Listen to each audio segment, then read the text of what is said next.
Cox's Bazar rail line করাতে সাতকানিয়ার বন্যা হয়েছে, এরকম একটি মানুষের মুখে আমি শুনেছিলাম। আপনি একজন প্রকৌশলী হিসেবে আমি জানতে চাই যে এটা কি আসলেই একটা কারণ, যে কক্সবাজার রেল লাইনের কারণেই সাতকানিয়ার বন্যা হয়েছিল?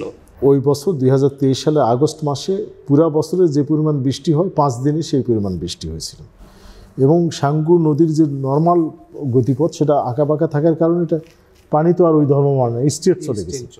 যে জায়গায় রেল লাইনে ধাক্কা হিট করার কারণে ওই জায়গায় আমাদের ভেঙে গেছিলো, তখনও রেল লাইন চালু হয়নি। ওই ভেঙে যাওয়ার 1 মাস পরে আমার পদায়ন হয়েছিল ওই প্রজেক্টের, এবং আমরা জয়েন করে প্রথমে যে কাজটা করছি আবার রিসার্ভে করছি পুরা জায়গায় কন্ট্রোল ম্যাপ ট্যাপ নিয়ে, এবং আমরা ওখানে 4টা নতুন করে বক্স কালভার্ট করে দিচ্ছি। মানে এখন আর ওই সমস্যা ইনশাল্লাহ থাকবে না। আমরা এরপরে 2টা বছর সিজন আমরা দেখছি, এখন মানে বিপদসীমার চাইতে অনেক ভালো অবস্থায় আমরা আছি, এবং উই আর এক্সপেক্টিং যে অদূর ভবিষ্যতে এরকম সমস্যা আর ইনশাল্লাহ পড়তে হবে না।